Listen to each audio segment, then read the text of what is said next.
Hi everyone and welcome to the next part of Edit 52.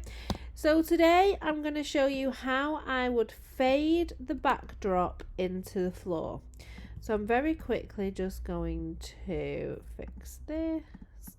I didn't mean to hit the stroke then.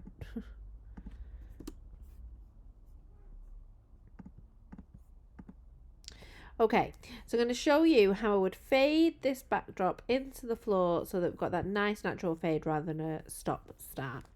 So the first thing I'm going to do is select the subject. If you don't have select subject, then just use your quick selection tool, which I will be using anyway, just to make sure that I've got these selected so that if I go over them, it really doesn't matter because it's going to work behind them. So then I'm going to hold Option or Alt so that I can come in and use the remove.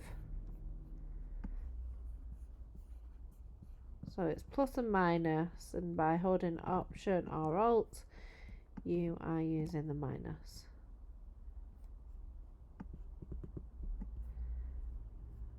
Let's just make sure this black part is selected too.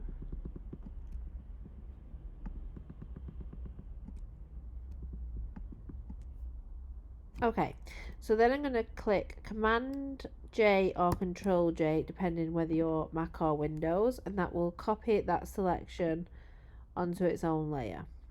So then I'm going to come back to the background layer underneath and I'm going to copy that. So again, Control or Command J. And then I'm going to switch to my clone tool. And I'm going to switch to about 50% opacity. I'm going to hold Option or Alt, depending whether you Mac or Windows, and I'm going to select from the backdrop and I'm going to clone it down.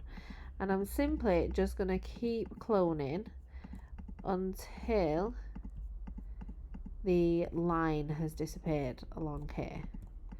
And I'm not too worried about what's going on underneath at the moment.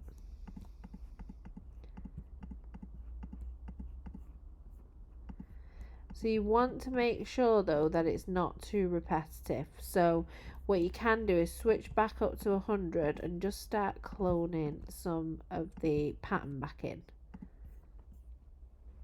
And then back to 50, and again I'm going to clone down.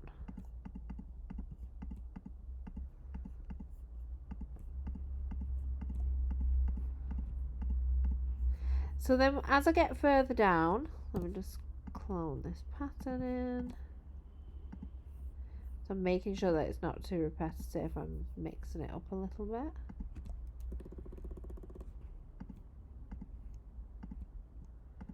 Okay, so as I come further down, I'm going to switch to about 30% and then I'm going to start cloning that further down.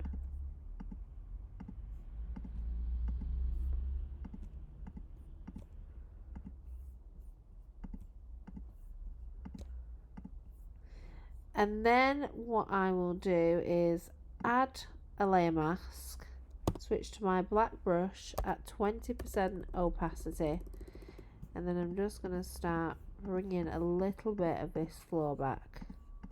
And if you start bringing too much back, just switch back to your black brush and start bringing that back. And that is how I would do it.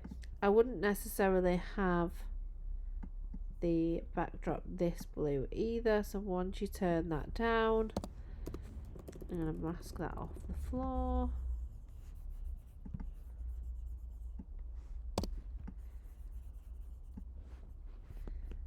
Then let's take a snapshot and look at before and after. So this is before and after. Before and after. And it is more tricky with the coloured backdrop. Once you've got, say you've got a brown backdrop and a brown floor, it is much easier. I'm going to provide this image so that you can have a practice and then upload yours to the Facebook group. Take care everyone, bye bye.